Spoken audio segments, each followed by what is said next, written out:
हम में से कई लोग सरकारी स्कूलों से पढ़े हैं और आज हम जहाँ भी हैं उन गुरुओं के बदौलत हैं। पर क्या आप जानते हैं आपके गुरुओं के भी कोई गुरु हो सकते हैं?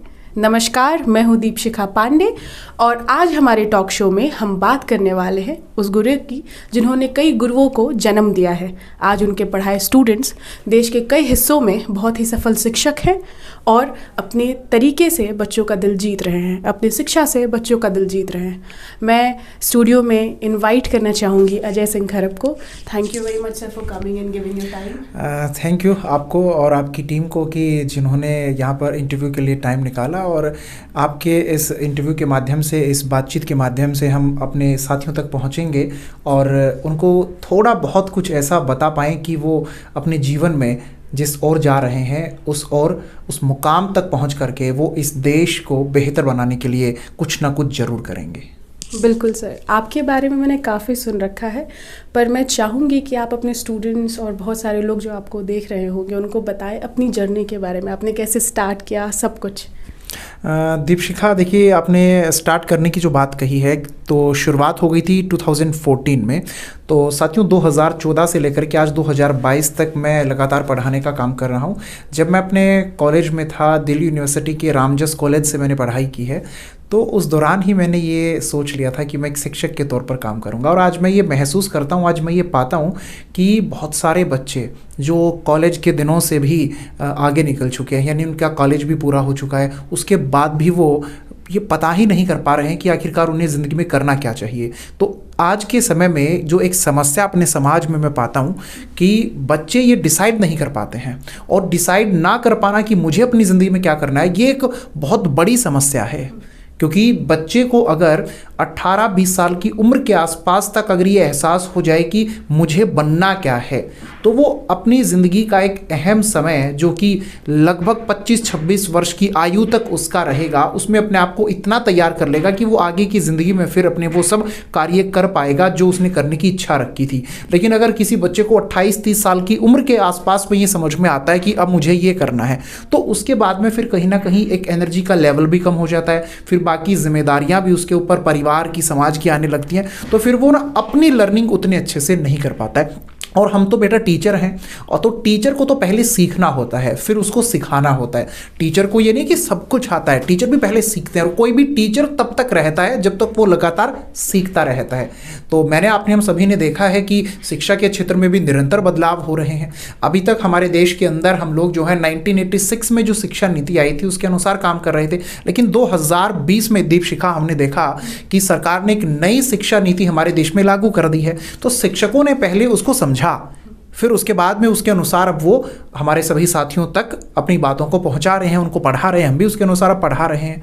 तो ये जो बच्चे को एहसास होना 18-20 साल की उम्र तक कि मुझे बनना क्या, मुझे करना क्या, ये बहुत ज़्यादा अहम है, बहुत ज़्यादा ज़रूरी है। तो मैंने भी कॉलेज के दिनों में अपना तय कर लिया था कि मैं शिक्षक के तौर पर काम करूंगा, और तब से लगातार शिक्षक के तौर पर काम कर रहा हूं।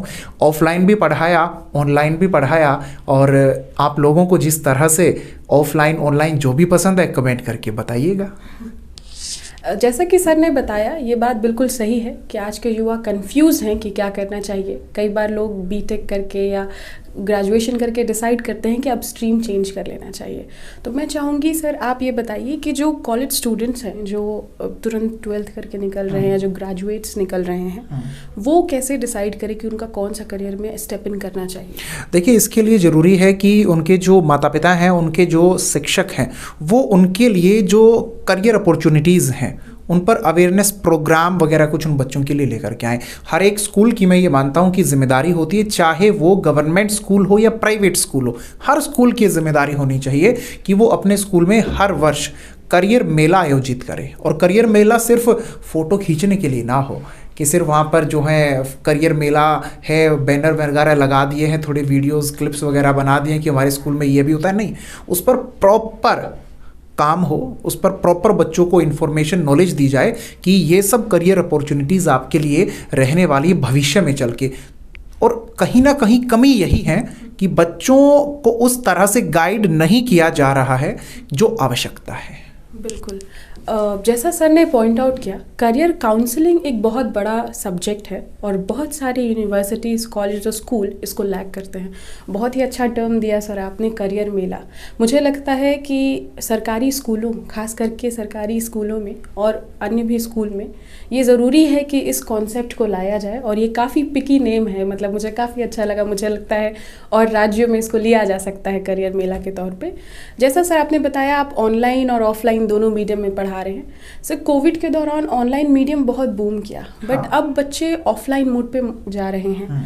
तो आपको क्या लगता है, इस प्लेटफॉर्म के क्या लिमिटेशंस हैं और कैसे ये बेनिफिट करेगा, और हम कैसे स्टूडेंट्स को रोक कर रखें ऑनलाइन मोड पर? देखिए, ऑनलाइन अगर हम लोग ये कहें कि पूरी तरह ऑफलाइन को बीट कर देगा तो ऐसा नहीं है। जो ऑफलाइन क्लासेस हैं उनके अपने फ़ायदे हैं, ऑनलाइन क्लासेस के अपने फ़ायदे हैं। हम दोनों में से किसी को भी ये नहीं कहेंगे कि ये ज़्यादा सही है या ये ज़्यादा गलत है। ये डिपेंड करता है कि हम किस तरह से क्या चाहते हैं। अगर मान लीजिए मुझे ही तैयारी करनी है और मैं ये चाहता हूँ कि मुझे अपनी जो तैयारी करनी है उसमें अपना समय बचाना है, अपना पैसा मुझे बचाना है, क्योंकि मेरे पास ज़्यादा पैसा नहीं है। साथियों, हमारे देश के अंदर बहुत ज़्यादा पैसा नहीं है छात्रों के पास। हमारे देश के अंदर आप सभी जानते हैं कि भुखमरी है, गरीबी है। तो इस देश के अंदर जहाँ पर पेट भर भोजन ना मिलता हो बच्चों को, वो कहाँ बहुत ज़्यादा पैसा लगा करके कोचिंग में जा कर के पढ़ाई करेगा। तो ऐसे में फिर वो ये सोचता है कि कुछ थोड़ा बहुत पैसा दे कर के अगर मुझे ऑनलाइन क्लासेस कहीं से मिल जाएं और जहां पर मेरे समय की भी बचत हो पाए तो मैं उन ऑनलाइन क्लासेस से अपनी तैयारी करूं। तो ऑनलाइन क्लासेस का जो फ़ायदा है सबसे बड़ा वो यही है कि ऑफलाइन के मुकाबले यहाँ पर फीस कम है और यहाँ पर जो शिक्षकों के द्वारा बच्चों को पढ़ाया बताया जाता है वो इस तरह से ही कंसेप्ट को तैयार करके बताया जाता है कि उनका कोई भी डाउट ना रह जाए, हर एक डाउट उनका क्लियर हो जाए। तो यहाँ पर समय की भी बचत होती है। और ऑफलाइन के अंदर हम लोग पाते हैं कि वहाँ पर शिक्षक आपके सामने होता है, तो एक लाइव इंटरेक्शन, जो फेस टू फेस इंटरेक्शन होता है, तो उसकी तो अपनी एक अलग भूमिका होती है। तो आमने सामने लर्निंग नो डाउट बेहतर होती है। हम अच्छे से अपने शिक्षक से वो सब कुछ फेस टू फेस पूछ पाते हैं जो उस वक्त हमारे मन मस्तिष्क बुद्धि में चल रहा होता है। तो दोनों के अपने फ़ायदे हैं। तो समय की बचत करनी है, पैसे की बचत करनी है, तो फिर बच्चे ऑनलाइन अपनी तैयारी करें, कोई दिक्कत वाली बात नहीं है। अगर किसी को ये है कि मुझे तो शिक्षक के सामने बैठ कर के ही तैयारी करनी है, शिक्षक मेरे सामने रहे और वहाँ पर उस स्थिति में उसकी लर्निंग भी बेहतर होती है, क्योंकि जब शिक्षक आपके सामने होता है तो वहाँ पर वो एक्सप्लेन भी उसी तरह से कर पाता है जैसे उसका स्टूडेंट, उसका छात्र समझना चाहता है। टीचर के भी सामने बच्चे बैठे नहीं होते हैं, तो वो भी कहीं ना कहीं अपने तरीके से बच्चों को पढ़ाने का काम करता है। बिल्कुल, जैसा सर ने पॉइंट आउट किया कि ऑनलाइन एजुकेशन बच्चे फ़ीस तो नहीं भर पाते। सर, मैं आपसे जानना चाहूँगी, बहुत सारे स्टूडेंट्स हैं जो आपसे कनेक्टेड हैं। मैंने आपका कमेंट सेक्शन जब देखा तो मुझे लगा किस तरह से बच्चे आपसे कनेक्टेड और प्यार करते हैं। मैं ये समझना चाहूँगी कि आप अपने स्तर पे उन छात्रों के लिए क्या कर सकते हैं, अगर आपका कुछ ऐसा प्लान हो, क्योंकि बहुत सारे बच्चे हैं जो इतनी मोटी फ़ीस या एक नॉर्मल फ़ीस भी नहीं दे पाते हैं। कई बार बड़े शहर में आके पढ़ना भी एक बहुत बड़ा चैलेंज है। तो उनके लिए आप अपने स्तर पे कुछ लाने का सोच रहे हैं या आप किस तरह से उन तक पहुँचना चाहते हैं?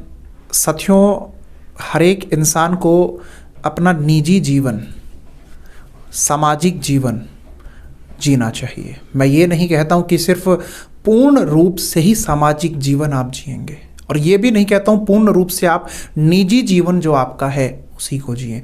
दोनों जीवन का अपना महत्व होता है।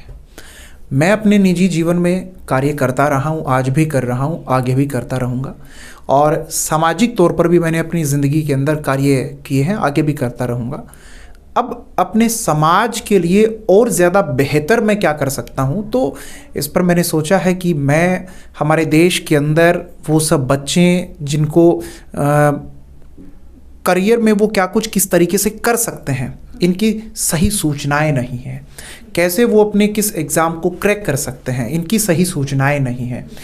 पैसा नहीं है, ये बहुत बड़ी बात होती है उस बच्चे के लिए कि जिस बच्चे के पास पैसा नहीं है और कोई उसके पास आकर के उसको ये कहे तुम पढ़ो, पैसा नहीं देना है, हम पढ़ाएंगे। अगर ऐसा हर एक बालक को हमारे देश के अंदर, हर एक छात्र को अगर कोई ऐसा इंसान मिल जाता है ना, तो उस बच्चे के लिए उस वक्त उससे बड़ा और उससे अच्छा कुछ नहीं हो सकता। और ऐसे बच्चे कुछ ना कुछ करके दिखाते भी हैं। ऐसा मैंने सोचा कि क्यों ना मैं अब कुछ ऐसा करूं कि वो बच्चे, जिन बच्चों को सही तरीके से एक सही सूचना नहीं मिल रही है, तो मैंने एक चैनल बनाने का सोचा है। अपने स्तर पर जो मैं कर सकता हूँ बेस्ट ऐसे बच्चों के लिए, वो सब कुछ उस चैनल के माध्यम से मैं उनके लिए करने का काम करूँगा। यानी बहुत सारे छात्रों का इंतज़ार अब ख़त्म होगा, क्योंकि सर अब अपने चैनल के साथ आ रहे हैं और मैं उम्मीद करती हूँ जल्द ही आप अपने चैनल को लॉन्च करेंगे और जो स्टूडेंट्स इंतज़ार कर रहे हैं वो जल्दी जल्दी सब्सक्राइब करेंगे और वो पढ़ पाएंगे और वो सारी चीज़ें जान पाएंगे। जैसे सर ने बताया कि बहुत बड़ी मुश्किल ये है कि हमें इन्फॉर्मेशन सही नहीं मिलती है।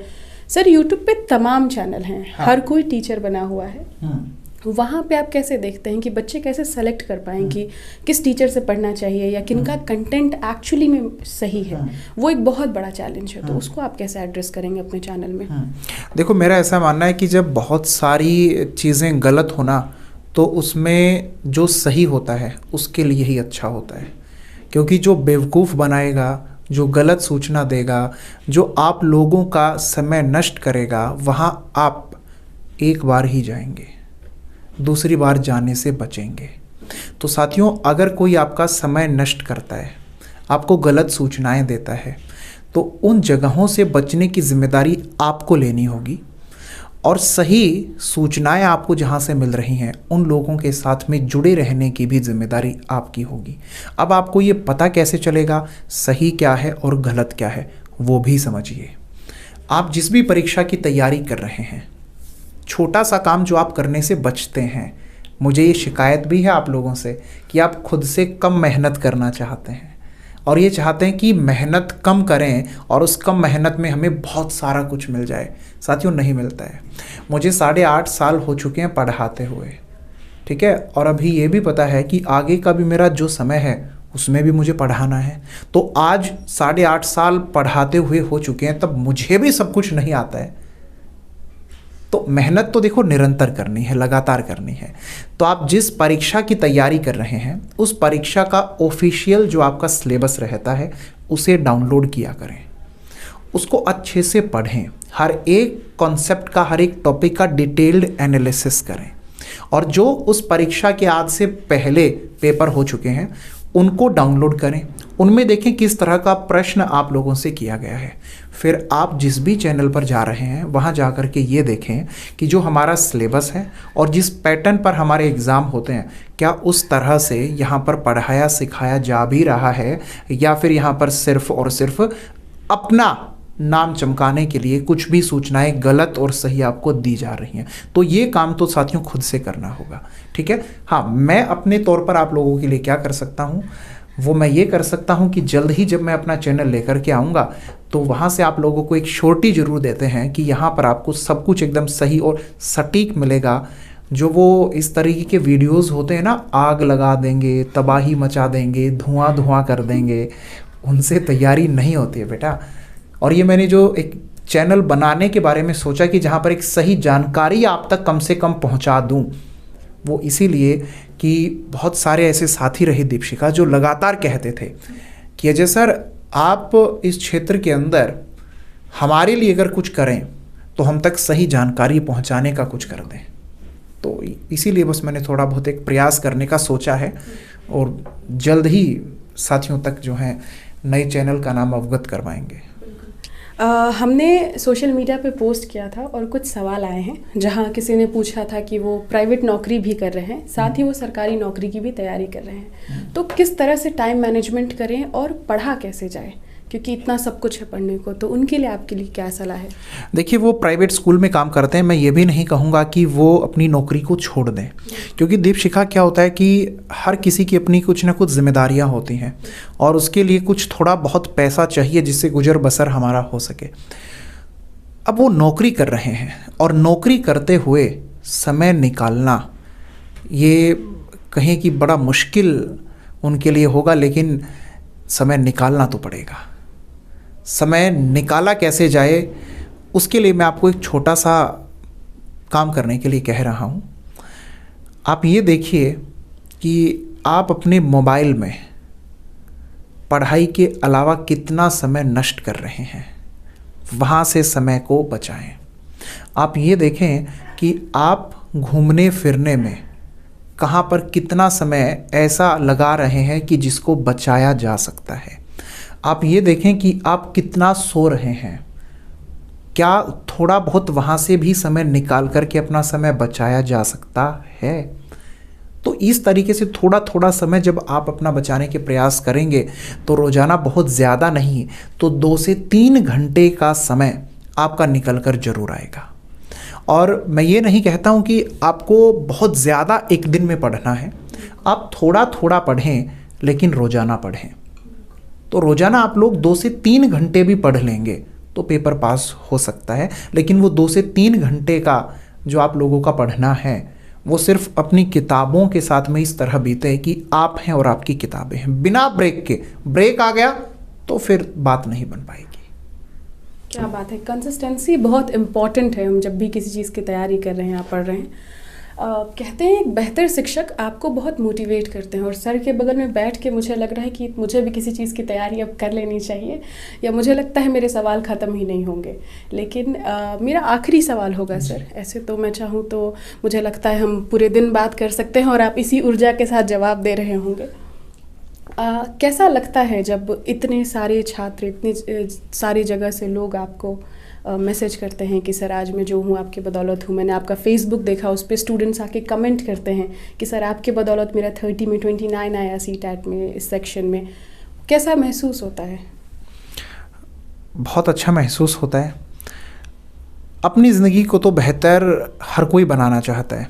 एक शिक्षक के पास में कुछ अगर निकल कर के आता है परिणाम के तौर पर, तो यही निकल कर के आता है कि वो शिक्षक ये कह सकता है कि मैंने अपने साथ साथ किसी और बाकी की भी ज़िंदगी को बेहतर बनाने में थोड़ा बहुत योगदान दिया है। तो एक शिक्षक के लिए यही बहुत बड़ी बात होती है, यही उसके लिए सम्मान होता है कि उसके छात्र आगे बढ़ रहे हैं और आप निरंतर लगातार आगे बढ़ते रहें।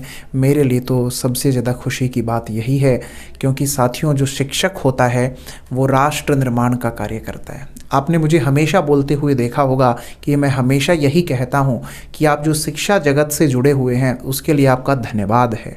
धन्यवाद क्यों है? क्योंकि आप राष्ट्र निर्माण का कार्य कर रहे हैं। मैं एक और सवाल लेना चाहूँगी कि जैसे हम कैमरा पे देखते हैं आप ब्लैक बोर्ड यूज़ कर रहे हैं, और जैसे ही कैमरा ऑन हुआ आप टॉपिक्स डील करने लगे, पर उस कैमरे के पीछे आपके चैलेंजेस क्या हैं?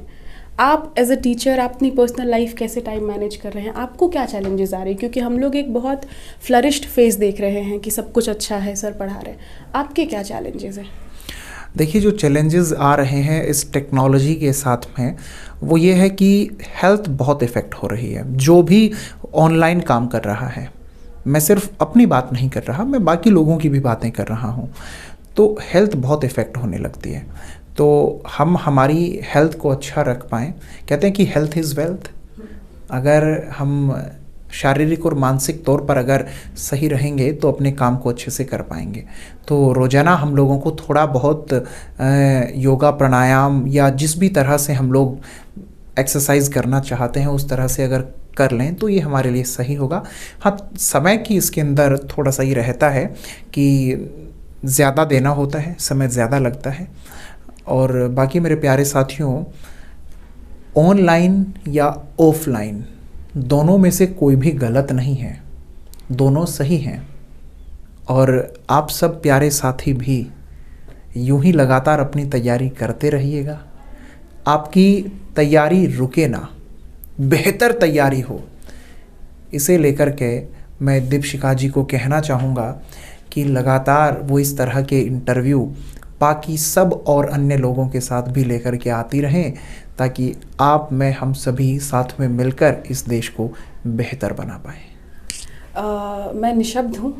मुझे लगता है एक बेहतर शिक्षक जो इफ़ेक्ट डाल सकते हैं वो मैं देख पा रही हूँ, और जो मैं महसूस कर रही हूँ उसको शब्दों में बताना थोड़ा मुश्किल होगा मेरे लिए।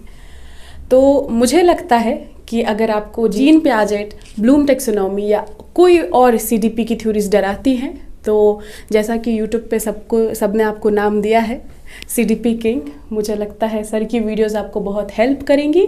और मैं पर्सनली तौर पे सर से मिलके बता सकती हूँ कि ये मोटिवेशन जो सर के साथ बैठ के है वो उनकी वीडियोस में भी देखने मिलता है। अगर आप टीचिंग के एग्ज़ाम के लिए प्रिपरेशन कर रहे हैं या कोई भी एग्ज़ाम के लिए प्रिपरेशन कर रहे हैं, तो सर बहुत जल्द अपने चैनल के साथ आ रहे हो। और सर मैं वेट कर रही हूँ आप कब बताते हैं और मैं सबसे पहले जाकर उसको सब्सक्राइब करूँ, और आप सब भी कीजिए। Thank you very much sir for your time. फिर मिलते हैं नेक्स्ट टॉक के साथ।